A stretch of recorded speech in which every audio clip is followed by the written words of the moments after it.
우리 지난주에 학계 스가랴의 그 전체 배경, 1차 포로 귀환 때 상황을 잠깐 나눴죠. 536년도쯤에 70년간의 포로 생활을 마친 유다 백성들 일부가 한 5만 명 정도가 정말 하나님이 그 베푸신 구원을 기뻐하면서 부푼 꿈을 안고 1000km가 훨씬 넘는 먼 고국 땅으로 돌아왔습니다. 돌아왔고 분명히 성전 재건 공사를 시작했어요. 그리고 그들이 기쁜 마음으로 자기들의 가지고 있는 것을 하나님께 드리기도 했습니다. 그런데 현지 거주자들 70년간 자리를 비웠으니까 거기 살고 있는 사람들이 있을 거 아니에요. 이제 그 사람들이 이제 어떻게 보면 기득권 세력이고 텃세를 부리고 있는데 갑자기 와서 성전을 건축하고 뭔가 거기서 이전 70년 전에 살던 유다 백성들이 뭔가를 하겠다고 하니까 사마리아인들이 이제 방해를 합니다.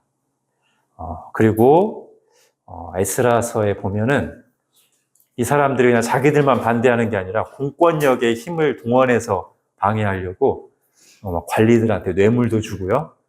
그래서 막 본격적으로 방해를 해요. 그러니까 딱 와가지고 지금 살 집도 만만치 않은데 성전 공사, 건축이 이렇게 강한 반대에 부딪히니까 성전 공사가 멈춥니다. 그리고서 꽤 시간이 지나요. 한 15년 정도 성전 공사가 멈춰 있습니다. 그리고 그 15, 16년쯤 지난 어떤 시점인가 때가 무르익었을 때 하나님께서 말씀을 보내시죠. 선지자 학개와 스가랴를 보내십니다. 그래서 이제 재건 공사를 다시 명하시는데 그럼 그 사이 그 성전 공사가 멈춰져 있던 그 한 15년 어간의 사이에 어떤 일이 있었을까? 오늘 좀 그 부분과 함께 이제 하나님께서 학개에게 주신 첫 말씀을 살펴보도록 하겠습니다. 자, 먼저 오늘 본문을 보시죠. 구조. 학개 1장 구조는 아주 재밌게 돼 있어요. 가끔 제가 이제 이 성경 공부 시간에 고리 구조를 몇 번 말씀드렸는데 이 학개 1장이 지금 딱 그렇습니다.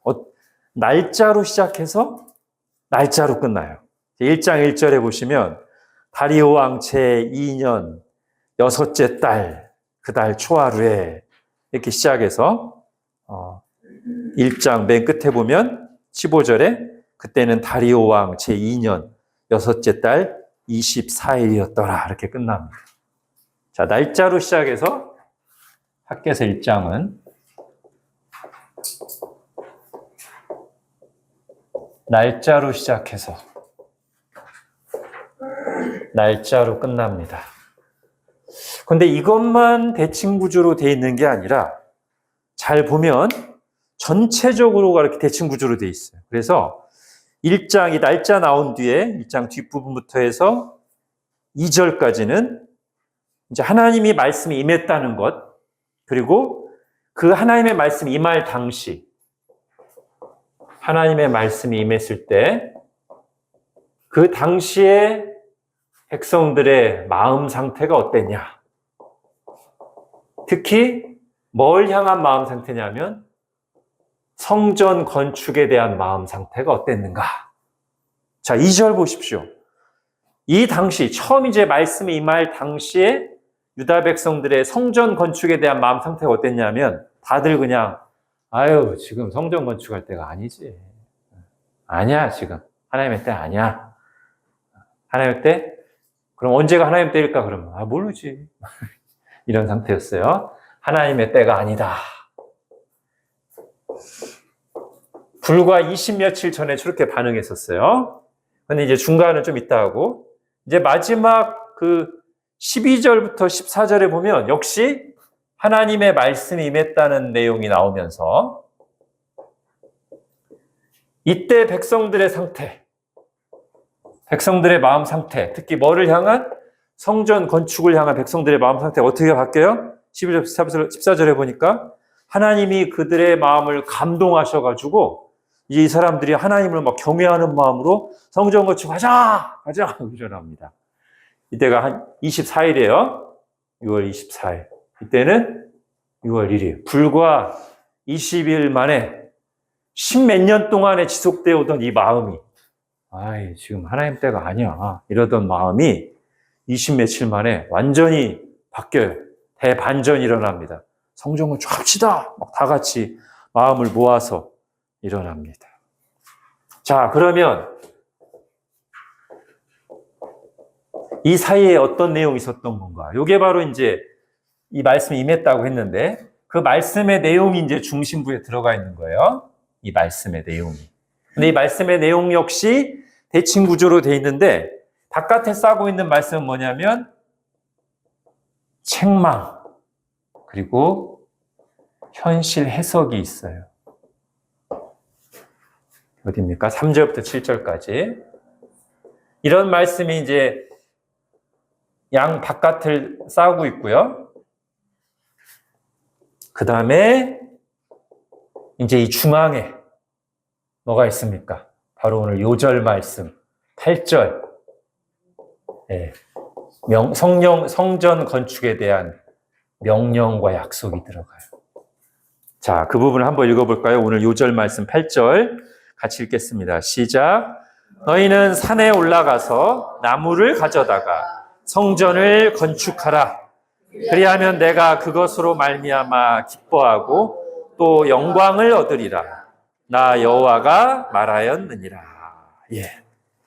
그래서 그냥 요 구조만 봐도 1장의 핵심 메시지가 뭐라는 게 확실히 표시나요? 예, 8절. 항상 이 고리 구조에서는 이 중앙에 있는, 움푹 들어간 중앙에 있는 게 주제 메시지인 경우가 많은데, 이 학개서 1장도 뭐 확실합니다. 지금 이 1장 8절이 주제 메시지고요. 이 말씀을 포함한 앞뒤의 책망과 현실 해석을 딱 듣고 나서 이 불과 한 3주 만에 백성들의 마음이, 오랫동안 굳어있던 백성들의 마음이 반대 방향으로 유턴이 일어납니다. 자, 그러면 이제 좀 더 그 진행 상황을 한번 볼게요. 2번으로 가서. 자, 성전 재건 공사가 한 15년, 뭐 또 16년이라고 하기도 하고요. 이렇게 멈춰 있었습니다. 그러니까, 페르시아의 고레스 대왕, 키루스 대왕이 539년경에 이제 바벨론을 다 점령하고서 1년 뒤에 포로 귀환령을 내려요. 그래서 아까 제가 잠깐 말씀드린 것처럼 BC 563년경에 또는 537년이라고도 하고요. 이 정도쯤에 이제 1차 포로 귀환이 일어납니다. 그리고 저때 딱 와서 뭐를 했어요? 성전 건축을 시작했어요. 와서 바로 기쁜 마음으로 기대에 들떠서. 근데 방해에 부딪히고 막 하다 보니까 멈춰버렸어요. 근데 이게 어디까지 멈추냐?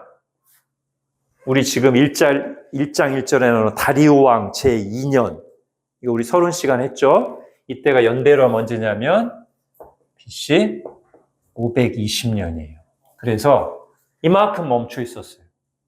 기쁜 마음으로 딱 와서 성전 건축을 하려고 했는데 강한 반대에 부딪혀서 꽤 긴 시간이죠. 15년에서 16년 정도를 성전 건축이 멈춰 있었어요. 자, 그런데 이걸 저희가 이렇게 그냥 단순하게만 보는 게 아니라 오늘 말씀에 비추어서 이 15년 기간 동안의 백성들의 상태, 왜 15년 동안 멈춰 있었는가를 조금 이렇게 세밀하게 살펴보려고 그래요. 자, 처음 멈춘 이유는 뭐다? 예, 그때는 분명히 그럴듯한 이유가 있었어요. 외부적인 강한 반대가 있었어요. 근데 그 강한 반대가 15년 동안 지속됐느냐? 아니에요. 그러면 무슨 일이 일어나는 겁니까? 처음에는 어쩔 수 없어 보이는 듯한 이유가 있었지만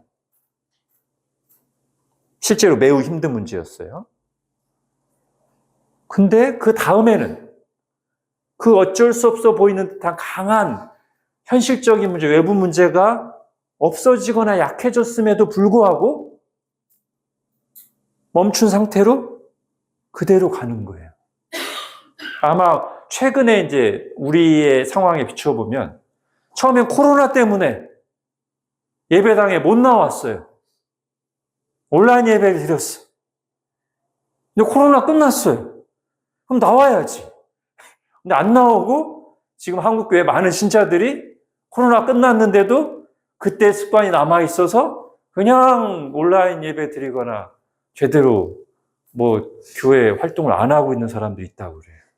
말하자면 이런 거죠. 좀 더 좁혀서 뭐 어떤 한동안 굉장히 바쁜 일이 있어서 누가 봐도 진짜 너무 바쁘겠다. 그럴 수 있어요. 그때는 누가 봐도 이해가 되죠. 잠깐 뭐 교회 활동하는 게 조금 이렇게 적극적이지 않을 수가 있겠죠. 주일 예배만 드리고 한동안 뭐 못 나올 수 있겠죠. 또는 아파서 그럴 수 있어요. 사고가 나서 그럴 수 있습니다. 근데 그게 끝났어요. 그게 몇 주든 한두 달이든 끝났어. 이제 아픈데도 다 나았어.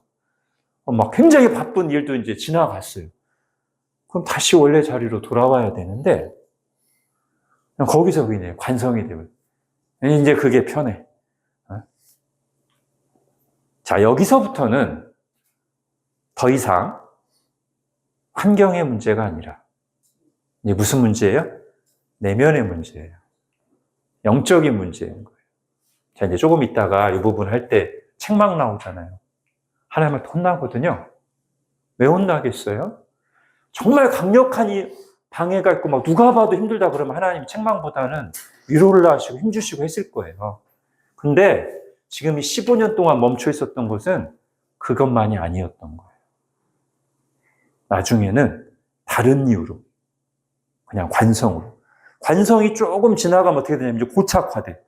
네? 이제는 그게 그냥 삶이 돼요. 그쯤 되면 어떤 상태가 되냐면 문제의식이 없어져. 나중엔 내 신앙에, 내 삶에 뭐가 문제인지조차 이제 인식이 안 돼. 즉, 이전에는 그 고착 전에 관성 단계에서는 이러면 안 되는 데는 있어요.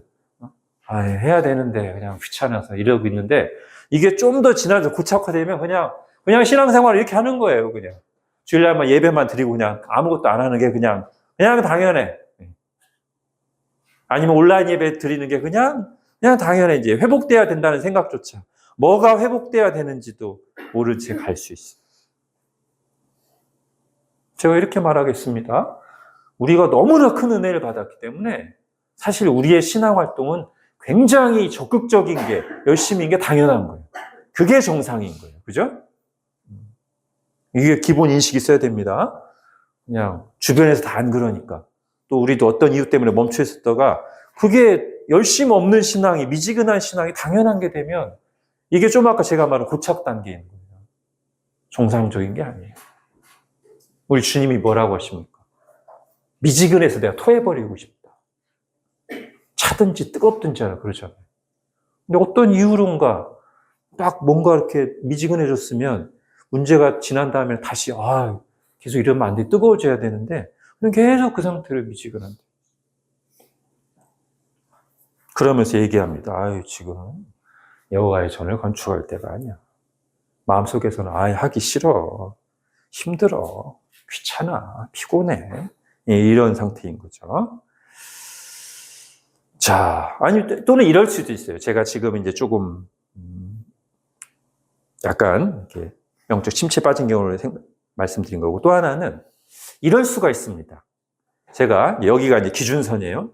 여기서 제가 이제 열심히 있는 신앙생활을 했어요. 다른 사람을 위한 기도도 하고, 교회에서 헌신 봉사도 하고, 예배와 말씀 드릴 때도 정말 예배를 위해서 미리 토요일 날 기도하고 준비된 자세로 나와서 정말 사모함을 예배 드리고 했어요. 그러다 어떤 이유로 이렇게 이만큼 제가 떨어져 있었어요. 제대로 열심히 못하고 하다가 다시 이제 문제가 끝나고 나서 다시 이제 돌아왔어요. 네? 돌아왔는데 어떨 수가 있냐면 특히 굉장히 높은 수준의 헌신과 충만한 가운데 있던 사람은 이만큼 갔다가 돌아왔고 자기는 회복됐다고 생각했는데 몇 가지가 회복 안 될 수가 있어요. 그냥 겉으로 볼 때 큰 문제 없고 상대적으로 딴 사람보다는 그래도 잘하는 거예요. 근데 원래 자기가 이 상태로 가기 전에 그 충만한 단계에서는 몇 개가 빠져 있을 수 있어요. 그런데도 잘 인식이 안 돼요. 왜냐하면 주변에서 그런 경우를 잘 못 보니까. 이 정도만 회복돼도 딴 사람보다 잘하는 거예요. 그러니까 잘 못 볼 수 있어요. 그러나 이전에 정말 하나님의 은혜 가운데 충만했던 때하고는 뭔가가 빠져 있을 수 있다. 또는 큰 어려움을 겪고 나서, 또는 열심을 내다가 어려움을 겪고 나서 어떤 고난에 대한, 어려움에 대한 트라우마가 있어서 이전 단계 수준으로 온전한 헌신을 하는데 머뭇거릴지도 몰라요. 아무튼 어떤 이유든 간에 우리의 목표 지점 어디여야 돼요? 정말 가장 충만하고 내가 가장 기쁘게 온전히 헌신할 때, 그게 우리의 목표 지점이고 기준이 돼야지 그렇지 못한 상태, 심지어 미지근한 상태가 그냥 정상적인 상태로 인식되거나 의식이 없으면 안 되겠죠, 그렇죠? 자, 지금 학계가 활동할 당시, 학계가 막 등장했을 때 이 포로지에서 돌아온 이스라엘 백성은 10여 년간 아주 지금 미지근하고 영적으로 지금 침체되어 있는 상태에 빠져 있었는데, 이 기간 동안에 그들이 잃어버렸던 가장 중요한 게 뭘까라고 생각해 봅니다. 뭘까요? 이 기간 동안, 이 10여 년 기간 동안 처음에 왔을 때는 가지고 있었는데 지금은 잃어버린 거. 536년도에는 가지고 있었는데 520년도에는 지금 완전히 고갈 실종되어 있는 게 뭐냐면 그들이 돌아온 이유. 이게 없어졌어요. 70년간의 포로 생활을 끝내고 우리 시편 봤죠? 하나님께서 우리를 돌이키실 때 꿈꾸는 것 같았도다.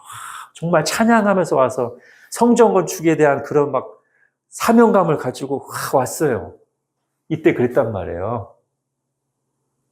근데 지금은 그게 없어졌어. 그냥 먹고 사는 데만 바빠. 그냥 자기들 하는 데 바쁘지. 왜 십몇 년 전에 우리가 그 70년 동안 살던 거기를 떠나서 이 어려울 거라고 이미 예상됐던 이 척박한 곳에 왜 왔는지 이걸 잃어버렸어요. 마치 이거랑 비슷하죠. 선교사님들이 정말 국내에 선신하고 내가 주를 위해 복음을 위해 살리라고 선교지 갔는데 가서 어떻게 뭐 경제 자립하려고 먹고 살다 보니까 외화는 잃어버렸어. 선교사를 외화는 잃어버리고 그냥 거기서 장사만 하고 있어. 그러면 안 되잖아요. 그런 상황이에요. 즉 이렇게 말할 수 있겠죠. 그냥 살고만 있지 소명은 없어요. 이게 그들의 문제. 하나님 백성으로서의 정체성과 소명을 잃어버린, 하나님께 받은 그 은혜의 목적을 상실하고 있는 상태. 우리도 그럴 수 있죠, 그죠? 우리가 뭐 포로지에서 돌아온 건 아니지만 그래도 우리에게도 소명이 있잖아요. 내가 지금 여기 있는 이유. 내가 지금 여기서 교회를 이루고 있는 이유. 하나님이 독생자를 내어주시면서까지 나를 구원하신 이유. 있잖아요, 우리에게. 자, 소명. 한번 소명을 생각해 볼까요? 일반적으로 좀 더 큰 그림부터 해서 우리의 교회의 소명 또는 신자의 소명. 이건 누구의 소명부터 시작하면 되냐면 예수님부터 생각합니다. 자, 예수님이 복음서를 한번 생각해 보세요. 예수님이 딱 오셔서 제일 먼저 선포하신 게 뭐죠? 역시 회개하라. 하나님의 나라가 가까이 왔다. 하나님 나라를 선포했습니다. 예수님이 입만 여시면 가르치시는 게 뭐냐면 하나님 나라 복음. 예수님의 비유의 대부분은 다 무슨 비유? 하나님 나라 비유. 하나님의 나라는 겨자씨와 같은, 하나님의 나라는 뭐와 같은, 하나님 나라를 위해서 오셨어요. 자, 이제 우리가 누구냐면 예수 그리스도의 몸입니다. 그죠? 자, 머리 대신 그분께서 이 땅에서 그 30년간 사시면서 마지막 특히 3년의 공생애 동안에 정말 하나님 나라를 시작하시기 위해서 온전히 헌신하시고 십자가 달려 죽으시고 부활하시고 승천하셨어요. 이제는 그분의 몸인 교회가 그 머리 대신 그리스도의 그야말로 손과 발이 돼서 수종을 들면서 머리께서 이 땅에서 시작하신 일을 완수해야 돼요. 응? 그죠? 그게 교회의 사명이에요. 하나님 나라. 그래서 주님께서 제자들을 부르시고 뭐라고 하셨어요? 너희는 먼저 그의 나라와 그의 의를 구하라. 이게 우리의 삶의 목적이 돼요. 하나님 나라를 구하는 것. 복음을 전하고 또 하나님 나라를 삶으로도 보여주고 하나님 나라 백성다운 사랑의 실천을 하면서 살아야 돼요. 자, 조금 더 구체화해서 이 시대에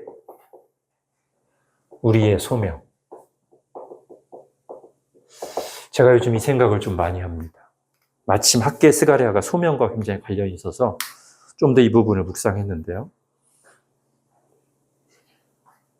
제가 이런 얘기를 많이 들어요. 우리 교회 새로 오시는 분도 그렇고 또는 목사님들하고 교제하면서도 느끼는데 복음을 듣기가 어렵다는 얘기를 많이 듣습니다. 교회에서도, 교회 밖은 말할 것도 없고 교회에서도 선명한 복음을 듣기가 어렵다. 얘기를 많이 들어요. 그리고 복음, 예수 그리스도의 복음. 그리고 이 시대의 많은 사람들이 심지어 신자들조차도 어떻게 살아야 되는가를 잘 모르는 거예요.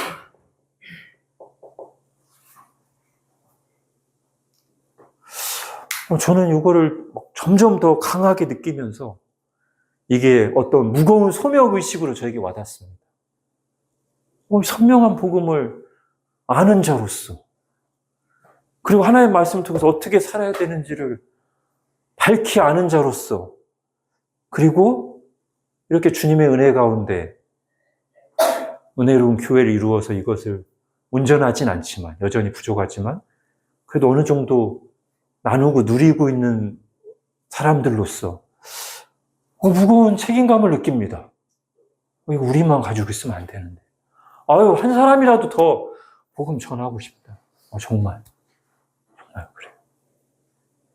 저는 이 시대에 원래도 그래야 되긴 하지만 너무 지금 이 시대가 어둡고 교회조차 이런 걸 잘 못 드러내는 시기이기 때문에 어떤 막 특별한 일을 하는 것보다 정말 이런 교회를 이루는 것 자체가 이 시대에 굉장히 중요한 소명입니다.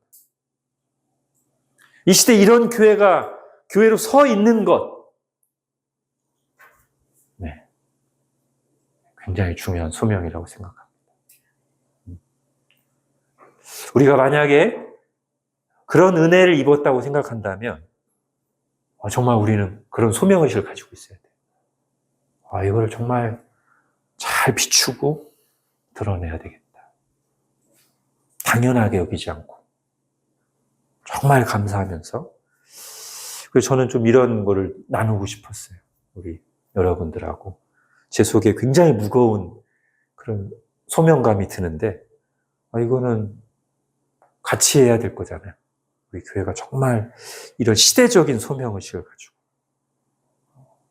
이걸 위해서 정말 기도하고 한국교회를 위해서 정말 기도하고 거창하게는 아니지만 우리 삶 속에서 주변 속에서 정말 빛을 비추고 우리가 정말 모이기를 힘써서 이런 교회를 계속 잘 정말 하나님의 영광이 드러나는 교회를 이루어가는 이 소명을 정말 헌신적으로 감당해야 됩니다.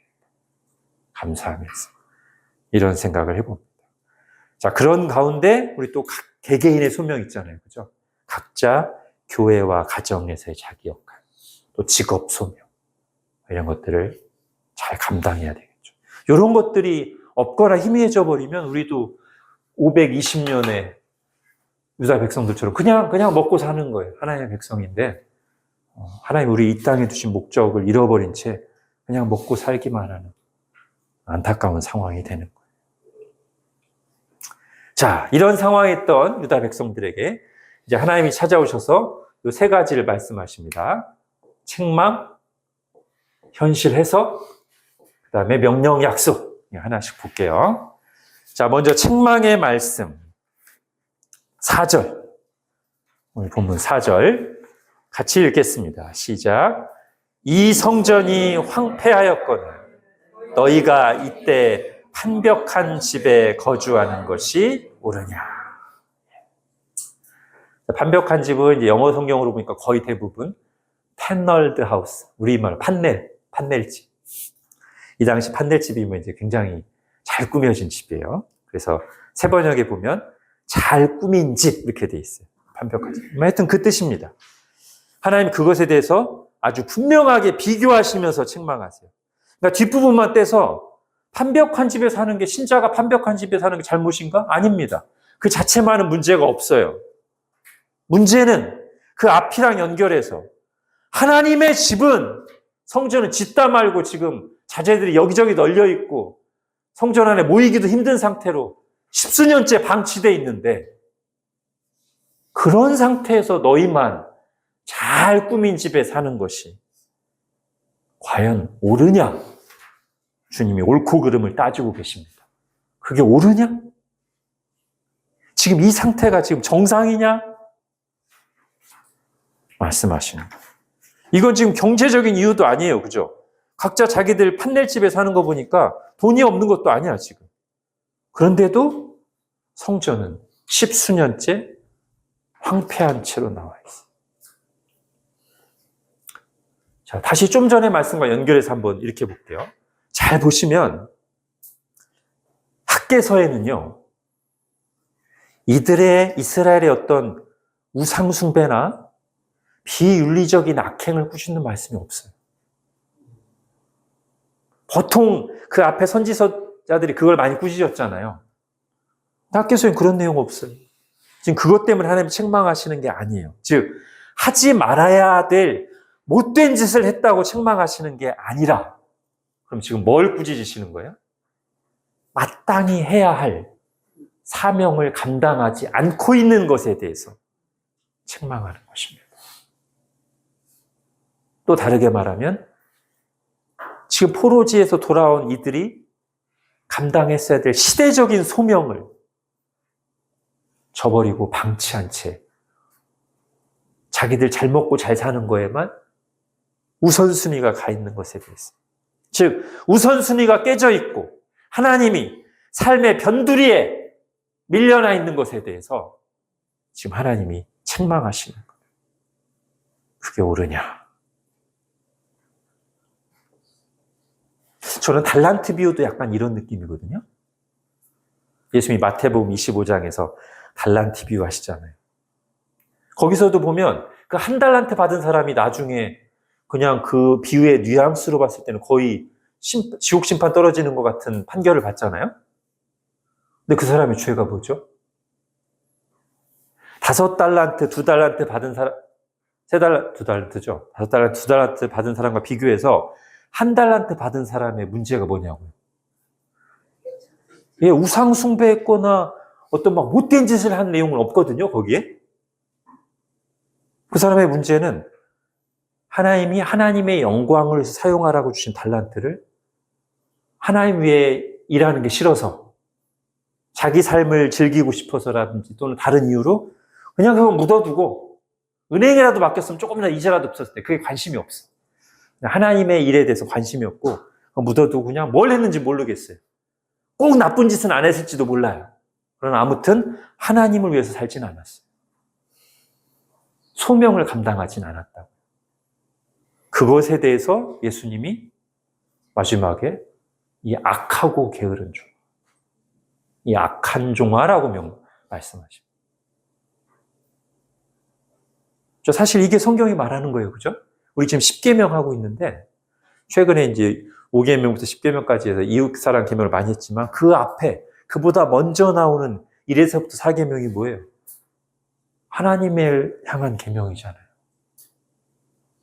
뒷부분에서 크게 5계명부터 10번째 계명까지 크게 나쁜 짓을 안 했다고 해도, 만약에 내가 1계명부터 4계명이 없다면, 하나님을 마음과 뜻과 힘을 다해 사랑하고 하나님의 영광을 위해 사는 삶의 목적이 없이 살았다면 세상적으로 윤리적인 악한 사람이에요. 하나님의 관점에서. 악인이라고 해요. 그죠? 가끔 우리 전도할 때 보면 막 그런 질문 나오잖아요. 세상에서 착하게 살았던 사람, 옛날 위인이든 현대 사람이든, 그 사람도 지옥 가냐고. 그 관점은 뭐예요? 하나님을 사랑하거나 하나님을 경배로 다 빼놓고 그냥 사람 사이에서만 윤리적으로 상대적으로 착하게 살면 이 사람이 왜 지옥 가 이렇게 생각하지만 성경은 그렇게 말하지 않는다. 그 사람이 받은 한 달란트를 과연 하나님의 영광을 위해서, 하나님 나라를 위해 사용하는가 할 때 전혀 안 했잖아요. 그럼 주님은 뭐라고 하시냐면, 아유 그래도 네가 상대적으로 윤리적으로 살았구나 그러지 않으시고, 이 악하고 게으른 종, 네가 하나님 없이 살았구나. 하나님과 전혀 상관없이 살았구나. 이렇게 말씀하신다. 자, 우리 웨스트민스터 소요리 문답 14문인가? 연문에 그거 있죠? 죄란 무엇인가? 어떻게 규정합니까? 소요리 문답에서 죄는. 하지 말아야 될, 하나님의 말씀에 따라 하지 말아야 될 짓을 하거나, 근데 그게 끝이 아니고 또 뭐 있어요? 해야 할 것을 안 하는 거. 이게 똑같이 죄. 지금 학계는 후자를 책망하는 거예요. 해야 될 것을 안 하는 것 중에 물론 큰 것은 사랑의 실천이겠지만 그것만이 아니라 소명을 감당하지 않는 것도 마찬가지. 지금 유다 백성들이 70년 만에 포로지에서 예루살렘으로 돌아온 것은 그냥 운 좋게 일어난 일이 아니에요. 하나님이 베푸신 놀라운 일입니다. 그리고 그 은혜를 베푸실 때는 분명히 선지자로도 예언했고, 고레스가 이들을 돌려보낼 때도 왕의 조서로도 얘기했어요. 뭐 하라고? 가서 여호와의 전을 건축하라고 얘기했어요. 그게 이들의 시대적 소명이었어요.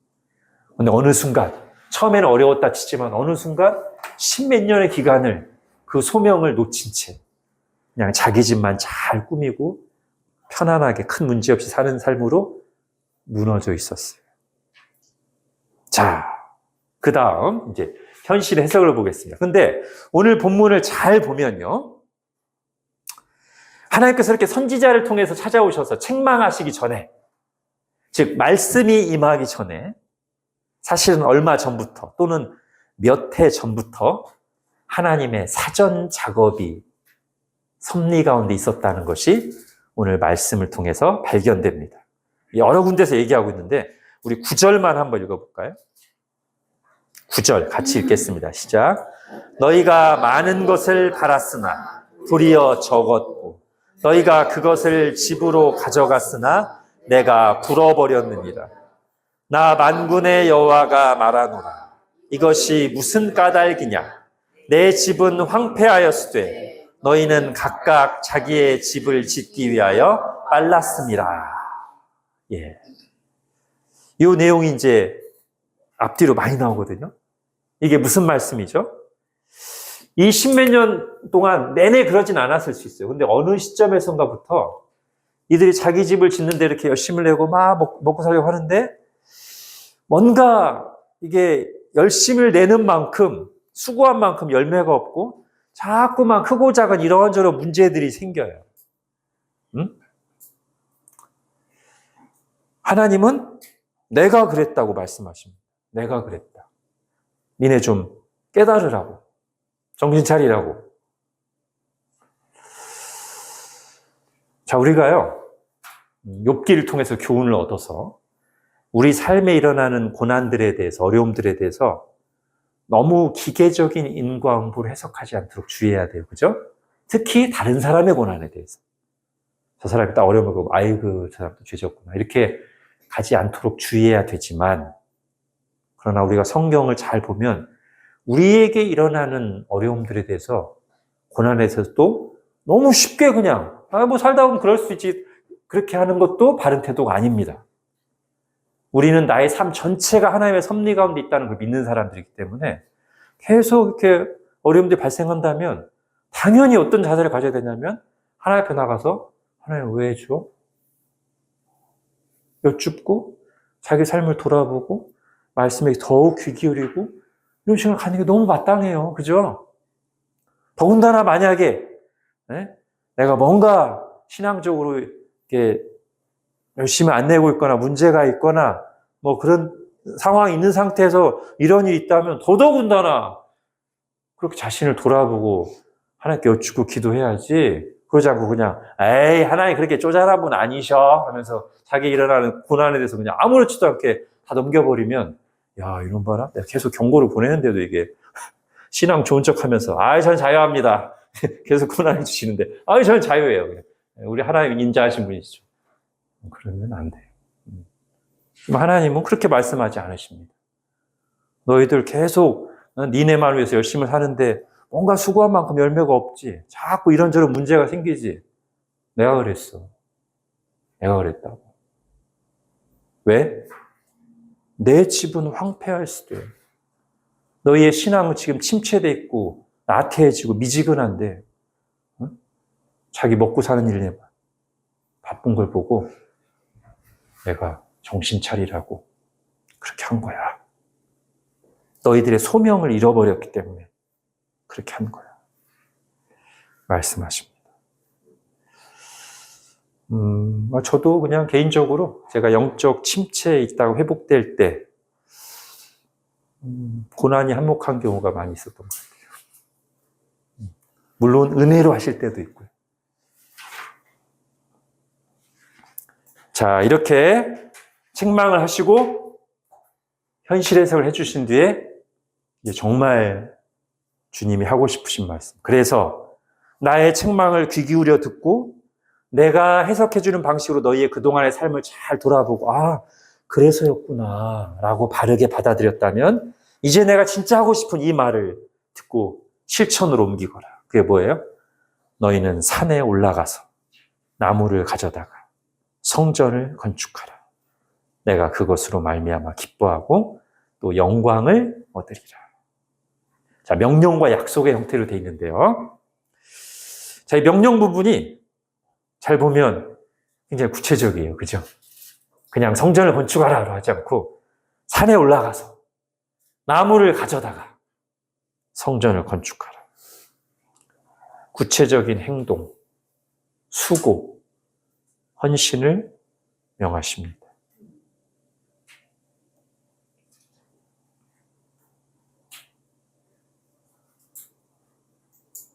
힘들다고 안 하는 것은 하나님의 뜻을, 그러면 많은 하나님의 뜻을 놓칠 수 있습니다, 우리가. 주님께서는 수고하라고 말씀하십니다. 산에 올라가라. 나무를 가져와라. 그래서 성전을 건축하는 수고를 감당해라. 그것이 너의 소명이다. 그리고 이제 약속을 잘 보십시오. 저는 이 약속을 주목합니다. 내가 그것으로 말미암아 기뻐하고 영광을 얻으리라. 제가 왜 이 부분을 주목하냐면요. 지금 이 말씀을 하시기 전에 이 앞뒤 부분에 책망과 현실 해석 부분이 많이 있잖아요. 특히 현실에서. 그동안 너희가 열심히 했는데 수고한 만큼 얻지 못하고 이런저런 어려움이 생겼지 하면서 성전을 건축하라고 하실 때 여기서 우리가 잘 생각해야 됩니다. 그러면 성전을 건축해야 되는 제일 중요한 이유가 뭔가? 아이고, 성전을 건축해야 돼. 이 현실 문제가 해결되는 거구나. 이건 아니라는 거예요. 다시 제가 정리해서 말씀드리겠습니다. 현실의 고난과 어려움이 우리의 마음을 가난하게 하고 깨닫게 하고 하나님께 나오게 하는 도구가 되는 건 맞아요. 그런데 그 현실 문제가 해결되는 게 우리가 하나님께 나와서 말씀을 잘 듣고 순종하고 소명을 감당하는 첫째 이유가 돼서는 안 됩니다. 성전을 건축하는 첫째 이유는 아이고 우리가 그동안 성전 건축 열심히 안 했더니 열심히 일해도 뭔가 소득이 적고 이런저런 어려움이 생겼구나. 이제 어려움이 생기지 않게 성전 건축해야 되겠다. 이렇게 가면 안 된다고요. 성전 건축의 첫째 이유는 뭐예요? 하나님이 기뻐하시고 영광을 받으시니까요. 사실 이걸 잃어버리고 있었어요. 그동안 미지근해져 있던 소명을 놓치고 있던 이스라엘이 잃어버리고 있던 게 이거예요. 하나님이 기뻐하시고 하나님께서 영광 받으시는 삶. 이제 이 말씀을 딱 들을 때 저는 유다 백성들이 어떻게 반응했다면 제일 좋았겠냐면 아, 그렇지. 이거지. 이게 내가 존재하는 이유지. 하나님이 기뻐하시고 영광 받으시는 거. 아, 내가, 그래. 15년 동안 이걸 놓치고 있어. 이 거룩한 목적을 위해 살아야지. 그러려고 우리가 저 먼 바벨론 땅에서 여기까지 왔던 거지. 이렇게 받았다면 제일 좋았을 것 같아요. 그러지 않고 아이고 우리가 그동안 고생했던 게 성전 건축 안에서구나. 이제 좀 고생 좀 그만하게, 돈벌이 좀 잘 되게, 농사 짓는 대로 수확 많이 하게, 성전 좀 건축해봐야 되겠다. 이렇게 하면 뭔가 제대로 하나님의 말씀을 수납한 게 아닌 거예요. 그죠?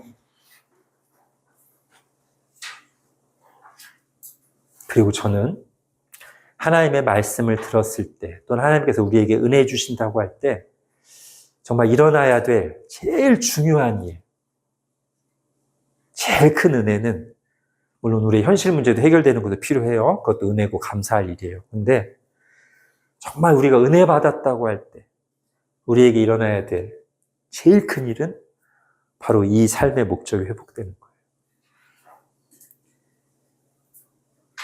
하나님을 기쁘시게 하고 영광 돌리는 삶의 목적이 회복되는 거. 아마 여러분도 그런 경험이 많으실 거예요. 여기 계신 분들은.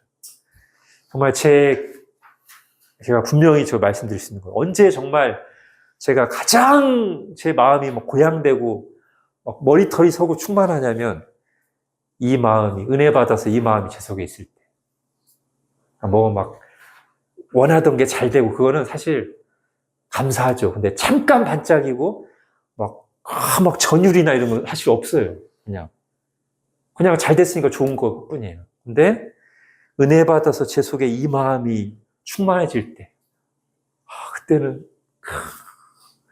머리털이 상 마음이 막 뜨거워지면서 이건데 이렇게 되거든요. 아마 경험을 하셨을 겁니다.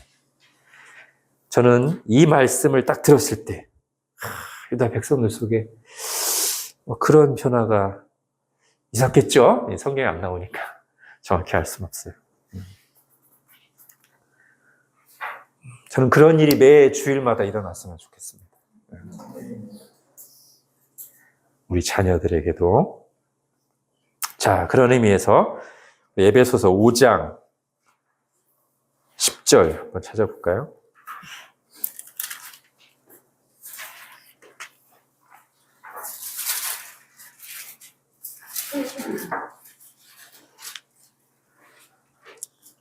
에베소서 5장 10절 같이 읽겠습니다. 시작. 주를 기쁘시게 할 것이 무엇인가 시험하여 보라. 아멘. 이게 이제 신자들이 생각하는 거죠. 어떻게 하면 주를 기쁘시게 할까? 이런 마음이 우리 속에 있을 때, 아까도 말씀드린 것처럼 우리 마음이 뜨겁고 기쁘고 세상이 줄 수 없는 충만함이 있죠. 그죠? 자, 하나님 입장에서도요, 성전 건물이 세워지는 것보다 백성들 속에 그래, 하나님을 기쁘시게 하고 하나님의 영광을 드러내자라는 마음이 회복되는 것을 당연히 훨씬 더 기뻐하시죠. 그걸 우리가 어떻게 알 수 있냐면, 여러분 지금 이 제2 성전을 지금 짓는 건데, 지금 이 제2 성전보다 훨씬 크고 화려했던 솔로몬의 성전이 건재할 때, 만약에 성전 건물 세워지는 것 자체가 하나님께 큰 기쁨이 되었다면, 솔로몬의 성전이 건재할 때 하나님 기쁘셨어야죠. 그죠? 근데 어땠죠? 분열왕국 이후로 거의 대부분 시대에 하나님은 아주 그냥 속을 끓이시고 진노하시고 슬퍼하시고 괴로워하셨습니다. 성전은 아주 크고 화려하게 있지만, 왜? 그 성전을 드나드는 백성들의 상태가 주를 기쁘시게 할 것이 무엇인가 시험하여 보라 상태가 아니었으니까. 그죠? 지금도 마찬가지예요. 지금도 하나님 성전을 건축하라. 물론 이건 중요한 일이에요. 그건 이제 4번에서 할 건데, 중요한 일이에요. 근데 잘 생각해보면 더 중요한 건 뭐냐면 그 뒤에 나오는 약속.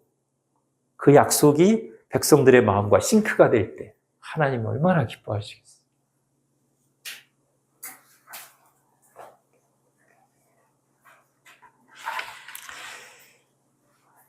자, 그럼 이제 성전.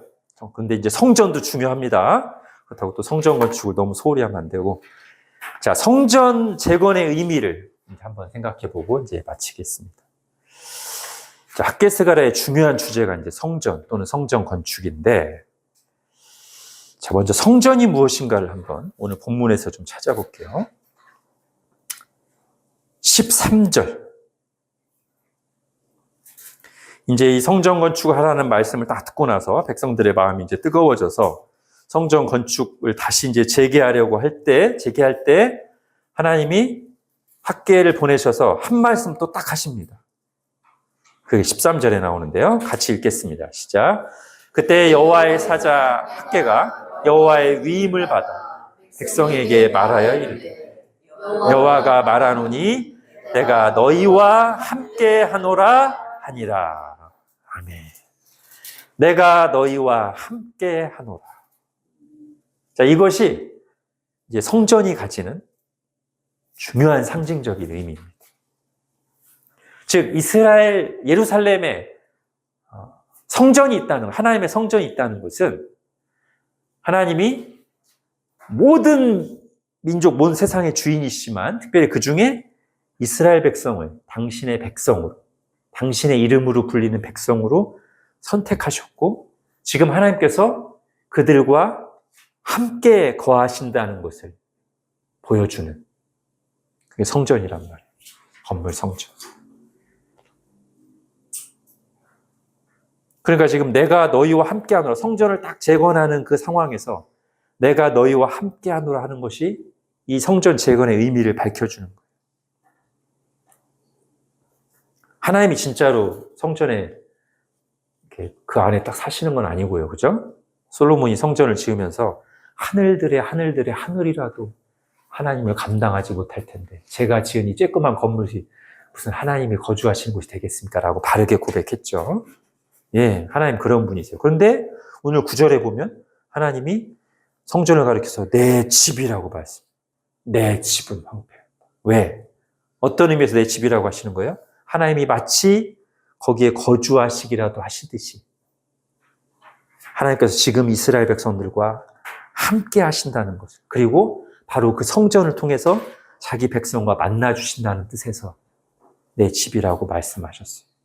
그런데 그렇게 구약시대 성전이란 건물이 하나님이 함께 하심과 임재를 상징하는 너무 중요한 장소인데, 그리고 이스라엘이 하나님의 택한 백성이라는 걸 보여주는 상징적인 건물이었는데 이 성전이 파괴됐을 때 이스라엘 백성들이 받았을 충격을 한번 생각해 보십시오. 이제 하나님이 우리와 함께 하시지 않는 건가? 하나님이 우리를 완전히 버리신 건가? 이제 우리 하나님의 백성이라고 말할 수 없는 건가? 엄청난 충격이에요. 그리고 마치 그 타이밍에 선택된 백성에게 주시겠다고 약속하신 가나안 땅에서 약속의 땅에서도 딱 뽑아내셔서 바벨론으로 데려가시니까 이들 생각 속에 무슨 생각이 있을 수 있어요? 이제 우리 하나님을 또 버림받았나 보다. 더 이상 하나님 우리와 함께 계시지 않으신가 보다. 이렇게 생각하실 수 있는데, 근데 70년 만에 다시 약속의 땅으로 돌아오게 하셨을 뿐만 아니라 바로 그들이 하나님의 백성이라는 것을 상징하는, 그리고 하나님께서 그들과 함께 하신다는 것을 가시적으로 보여주는 성전을 건축하게 하시면서 다시 그 약속의 말씀을 주시는 거예요. 내가 너희와 함께 하노라. 자, 여기서 조금 더 나가겠습니다. 핫게스가라가 이제 여기까지 나가는데요. 내가 너희와 함께 하노라. 이게 구약 성경에 보면 정말 하나님의 백성들이 막 전쟁하거나 고난을 겪을 때 그들을 위로하고 격려하시기 위해서 주시는 말씀이었는데, 이게 신약 성경으로 가면 누구랑 연결되는 말씀이죠? 예수님, 그죠? 왜요?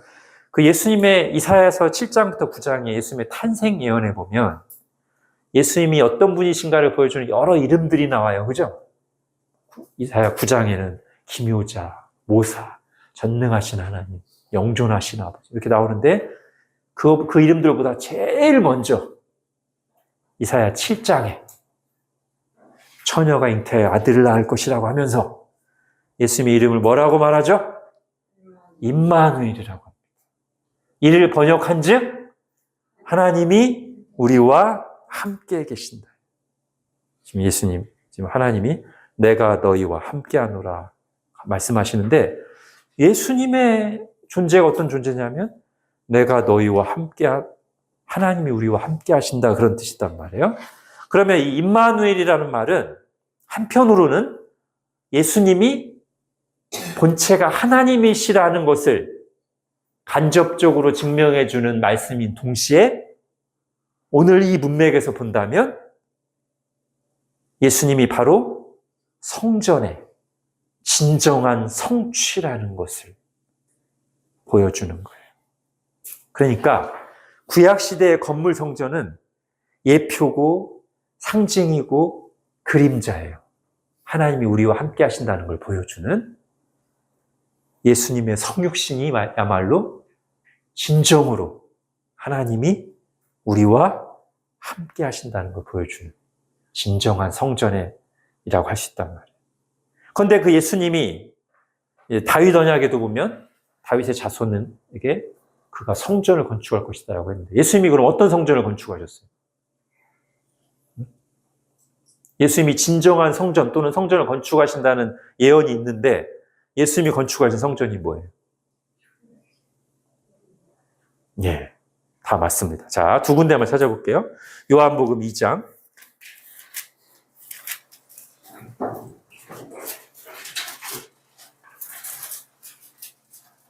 요한복음 2장 19절 보겠습니다.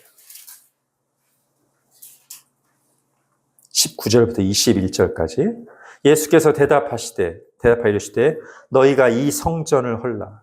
지금 눈에 보이는 눈앞에 있는 헤롯이 46년에 걸쳐서 지금 증축하고 있고 아직도 증축 중인 엄청난 그 성전을 헐라. 내가 사흘 동안에 일으키리라. 유대인들이 이르되 이 성전은 46년 동안에 지었거늘 46년째 짓고 증축하고 있거늘 네가 3일 동안에 일으키겠느냐 하더라. 그러나 예수는 성전된 자기 육체를 가리켜 말씀하신 것이다. 먼저 1차적으로는 예수님 자신이 성전이라고 말씀하십니다. 요한복음 1장도 가보십시오. 제가 이것도 설교 중에 한두 번 말씀드린 적이 있는데 1장 14절에 말씀이 육신이 되어 우리 가운데 거하심에 우리가 그의 영광을 보니 아버지의 독생자의 영광이요 은혜와 진리가 충만하더라. 여기 나오는 거하심에 이게 헬라어 원문의 뜻은 장막을 치심에 예수님이 성전이라는 걸 묘사하는 구절이에요. 그래서 성전에 보면 그 성막에도 그랬고 성전에도 막 쉐키나의 구름이 빨갛게 들어처럼 하나님의 영광이 충만하게 드러나잖아요. 그걸 지금 요한이 묘사하는 거예요. 근데 그 예표였던 그림자였던 성막에 성전에 구름이 빽빽하게 드러난 것처럼 이제 예수님이 진짜 성전이신 예수님이 우리 가운데 거하시자 장막을 치시자 바로 아버지의 독생자의 영광, 은혜와 진리가 충만하게 드러나더라. 이렇게 증언하고 있는 거예요. 자, 그러면서 이 성전은 이제 어디로 이어지냐면 에베소서 2장으로 가보십시오.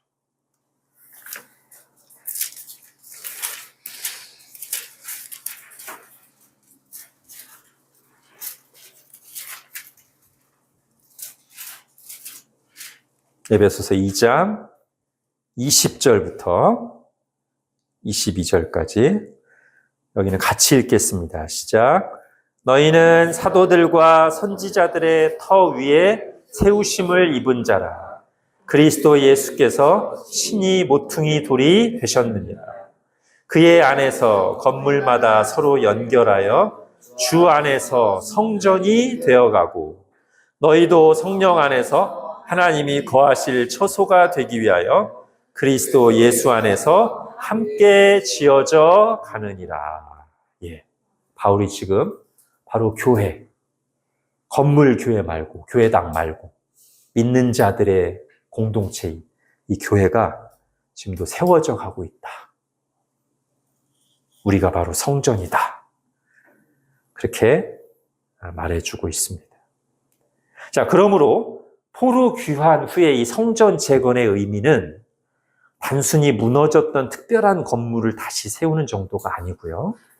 1차적으로는 그들이 비록 망하고 포로로 끌려갔었지만 그들은 여전히 하나님의 백성이고 하나님이 그들과 함께 하신다는 것을 보여준다는 가시적인 표이면서 더 나아가 이 성전은 장차 예수 그리스도를 통해 성취될 진정한 임마누엘을 예표하는 것으로서 성전 재건과 그걸 통해서 하나님의 영광이 드러날 것이라는 이 약속의 말씀은 그동안 선지자들을 통해서 해오셨던 그리스도를 보내시고 그 그리스도를 통해서 영광스러운 하나님의 나라가 건설될 것이라는 예언을 다시 한번 재확인해주는 의미가 있는 그런 것이다.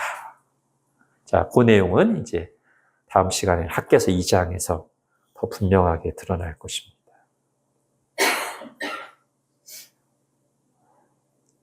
바로 이런 의미에서 하나님은 돌아온 백성들에게 그들의 소명인 성전을 건축하라고 강력하게 촉구하고 계시고 이것은 오늘날 우리에게 이제 아까 중간에도 말씀드렸듯이 이제 진정한 성전인 주님의 몸, 교회를 세우는 일에 우리가 정말 우선순위를 두고 헌신할 것을, 수고를 감당할 것을, 그런 시대적인 소명을 감당할 것을 하나님이 오늘 우리에게 말씀하신다고 할 수 있습니다.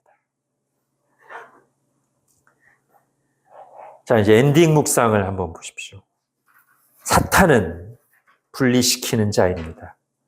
하나님과 우리를 분리시켜서 하나님 없이 살아가게 하고 하나님이 우리에게 주신 진정한 삶의 목적, 소명과 우리를 분리시켜서 소명 없이 세상에 휩쓸려 살게 합니다.